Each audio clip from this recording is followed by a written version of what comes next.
আসসালামু আলাইকুম রহমতুল্লাহি ওয়া বারাকাতুহু। গ্রাম্য স্টাইলে মাটির চুলায় দুধ পাকন পিঠা রেসিপি আপনাদের সাথে শেয়ার করতে যাচ্ছি। পাকন পিঠা তৈরি করার জন্য চুলায় পরিমাণ মতো পানি নিয়েছি এবং পানি নেওয়ার পর 10 মিনিটের মতো খুব ভালো করে ফুটিয়ে নিয়েছি। পানি 10 মিনিট ফুটিয়ে নেওয়ার পর দিয়ে দিচ্ছি পরিমাণ মতো লবণ।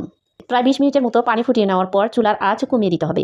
এরপর দেখতে পাচ্ছেন পরিমাণ মতো ময়দা অল্প অল্প করে দিয়ে নাড়ানি দিয়ে ভালোভাবে নেড়ে চেড়ে দিচ্ছি। হাতে সহ্য হয় এরূপ গরম থাকা অবস্থায় ডোটা মেখে নিতে হবে, খুব ভালোভাবে মুথে নিতে হবে। তো গরম থাকা অবস্থায় দিয়ে দিচ্ছি 1 চা চামচ বেকিং পাউডার, আর দিয়ে দিচ্ছি 2টো ডিম, আর এখানে অ্যাড করবে 2 চা চামচ ঘি। তো গরম থাকা অবস্থায় এই সবগুলো উপকরণ একসাথে মিক্স করে নিতে হবে। একটু মোটা সাইজের করে ছোট্ট করে রুটি বেলে নিতে হবে। একইভাবে সবগুলো রুটি বেলে নিতে হবে। আমার ছোট্টভাবে একটি রুটি নিয়েছে এবং ছুরি দিয়ে রুটির মাঝখানে পাতার শেপের মতো করে দাগ টেনে নিচ্ছে।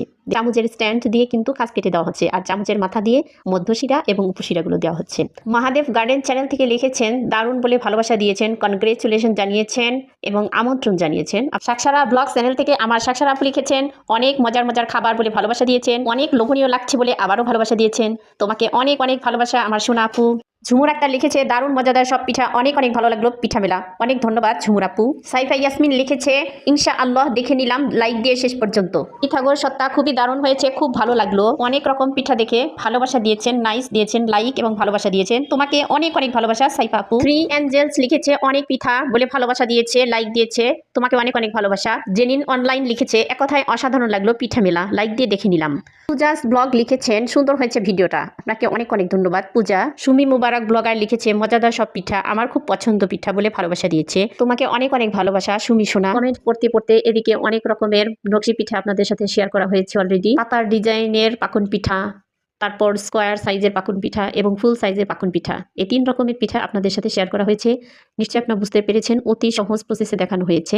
আশা করছি সবাই খুব উপকৃত হবেন। আমার ভিডিওটির কোনো অংশ যদি বিন্দুমাত্র আপনাদের ভালো লেগে থাকে, প্লিজ আমার চ্যানেলটিকে সাবস্ক্রাইব করে দিবেন, আর ফেসবুক থেকে দেখলে অবশ্যই ফলো করে দিবেন। এই প্ল্যাটফর্মে আমরা কেউ কারো শত্রু নই, আমরা সবাই সবার বন্ধু। সবাইকে মন থেকে ভালোবাসবো আর মন থেকে সাপোর্ট করবো ইনশাআল্লাহ। এদিকে সব পিঠা তৈরি করা হয়ে গিয়েছে। যেহেতু দুধ পাকন তৈরি করবো, সেজন্য তো দুধ তো অবশ্যই লাগবে। তো একটি হাঁড়িতে 3 কেজি দুধ নেওয়া হয়েছে। দুধ দেওয়ার পর এর মধ্যে দিয়ে দেওয়া হচ্ছে স্বাদ মতো লবণ। 3 কেজি দুধের জন্য দিয়ে দিতে হবে 2 টুকরো তেজপাতা আর 3টি সাদা এলাচ, আর কোনো মশলা দিতে হবে না। মশলা দেওয়ার পর দুধে বলক আসা পর্যন্ত অপেক্ষা করছি।